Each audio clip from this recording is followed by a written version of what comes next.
نحمدہ ونصلی ونسلم علی رسولہ الکریم اما بعد.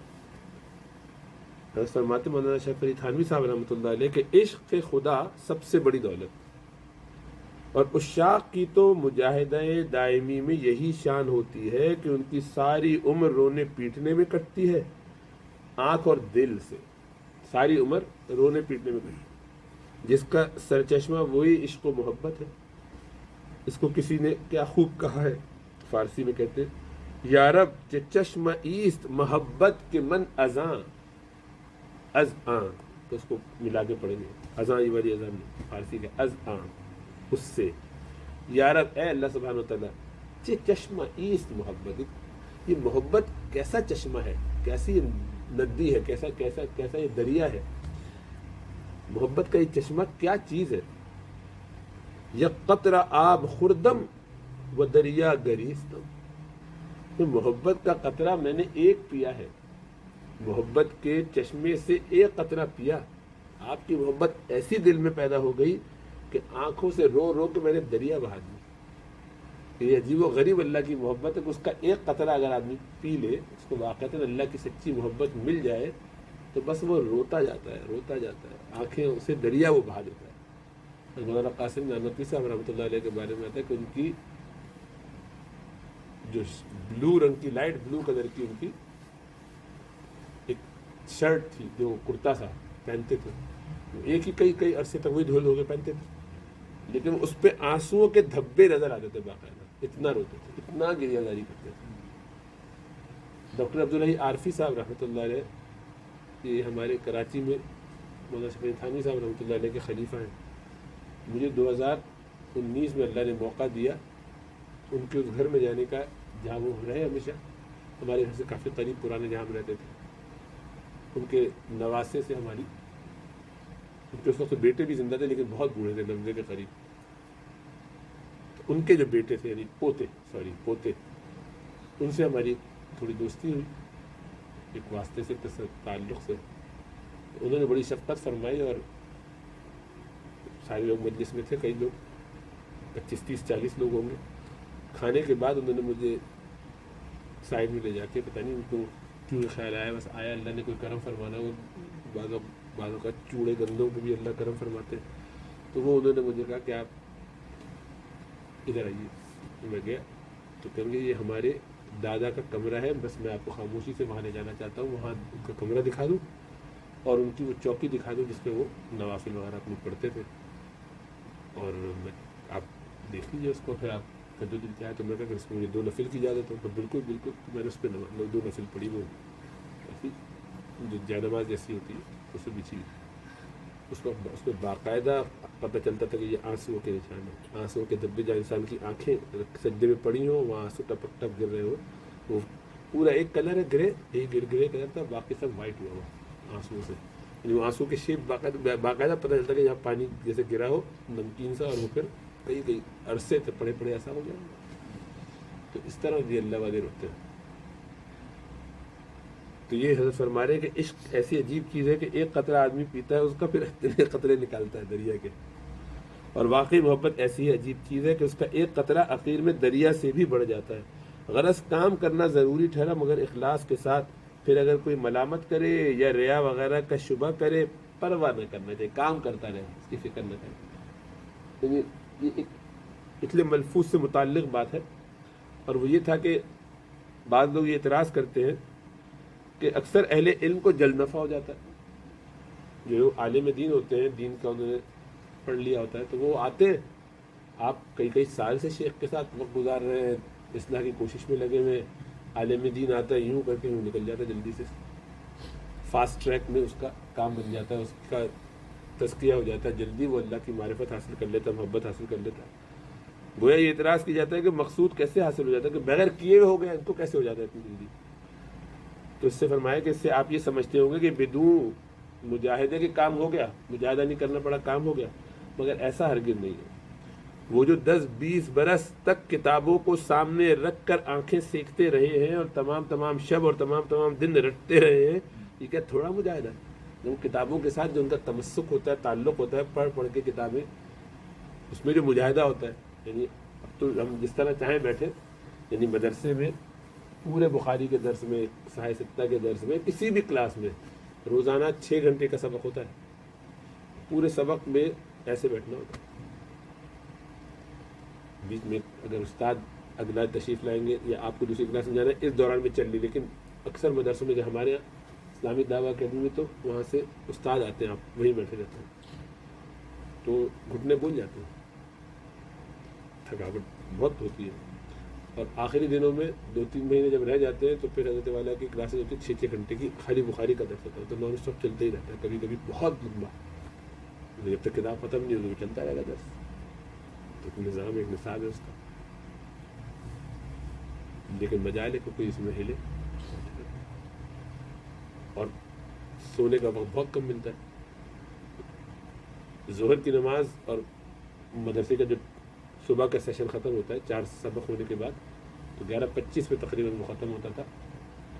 اور آپ کو دوبارہ جو ہے اس دوران میں نکلنا ہے، اپنے حجرے میں جانا ہے، وہ 5-7 منٹ 10 منٹ کے فاصلے میں کوئی ہاسٹل میں، کوئی کمرے میں، جہاں بھی جس کی جگہ ہے،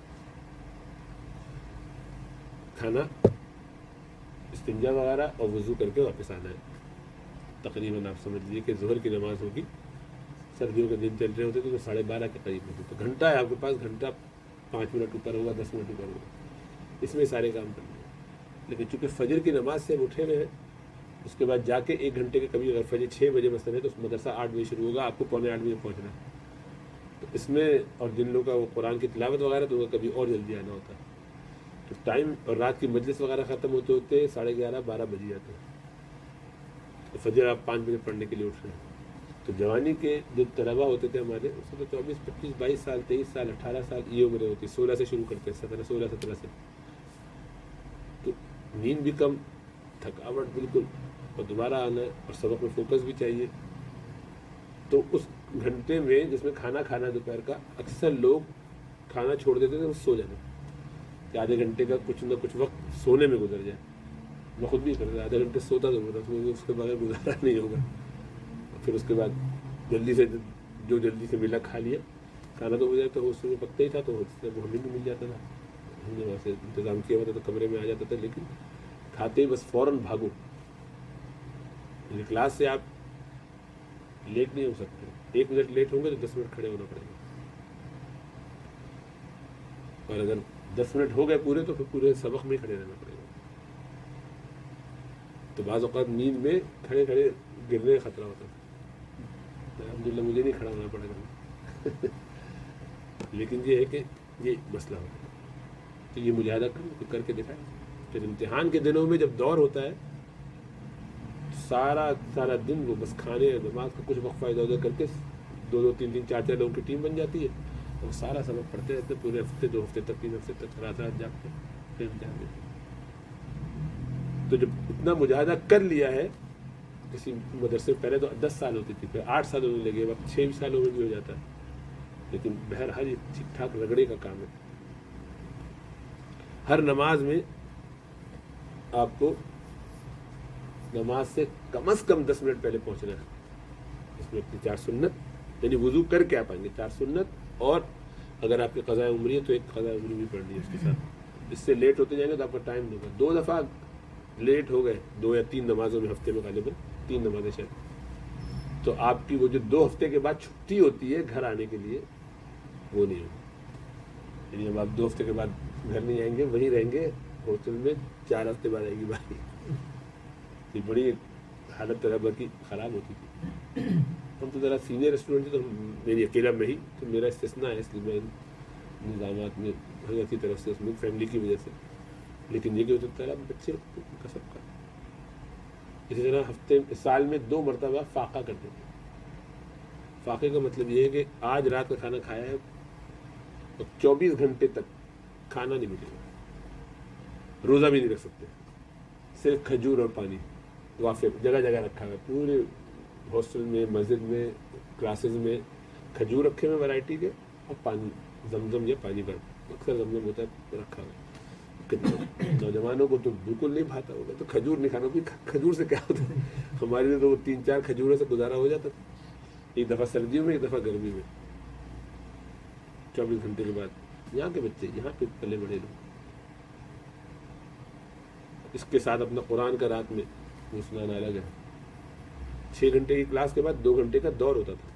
جس وقت دن بھر میں پڑھا اس کا تکرار اس کو کرنا کہتے ہیں. تو وہ اصلاحی مجلس الگ ہے, اس کی ذکر ہوگا, اس کا بیان ہوگا, اس کے بعد مجلس چلے گی.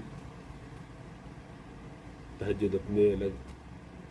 اس میں اتنے لڑکے ایسے ہیں کہ جو پورا سال وہیں رہتے پھر نہیں آتے فیملی کے دوسرے ملک میں تو نہیں جاتے, کہیں افورڈ نہیں کر سکتے یا کوئی بھی وجہ. اور پھر عبادتیں اس کثرت سے 9 دن کے روزہ تو سب کا ہی ہوتا تقریباً, اکثر لوگ کا. پورے رمضان میں کئی لوگ ایسے ہیں جن کا ہر روز ایک قرآن ختم کرنے کا معاملہ ہے رمضان میں, پورا رمضان اعتکاف کرتے ہیں اس کے ساتھ.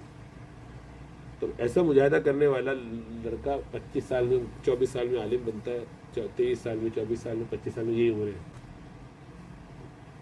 تو مجاہدہ کر ہی چکا تھا, اس کو تو خالی آنا ہوتا ہے اور چھانا ہوتا ہے, کام اس کا بن جاتا ہے. اس لیے کہ وہ ساری محنتیں جو نفس پہ کرنے, جس سے نفس کو قابو میں رکھنا, وہ کر چکا ہے اپنی مرضی چھوڑ کے. فون نہیں ہوتا پاس, آئی فون نہ, اسمارٹ فون نہیں چلتا. تو آپ اندازہ کیجیے گیم کا اثر سے مغرب میں جانا تو, لیکن طرح میں پڑھائی نہیں ہے, بہت کم کھیل کود کرتے ہیں. تو چونکہ اتنا مجاہدہ وہ کر چکا ہوتا ہے, تو بات یہ ہے کہ بھائی اسی مجاہدے سے ان میں استعداد پیدا ہو جاتی ہے. سو کام مجاہدے ہی سے ہوا. اول مجاہدہ ہوا, پھر مقصود کی اہلیت اور استعداد پیدا ہو گئی, اور کسی کامل کی توجہ سے وہ مستقل اور راسخ ہو گئی.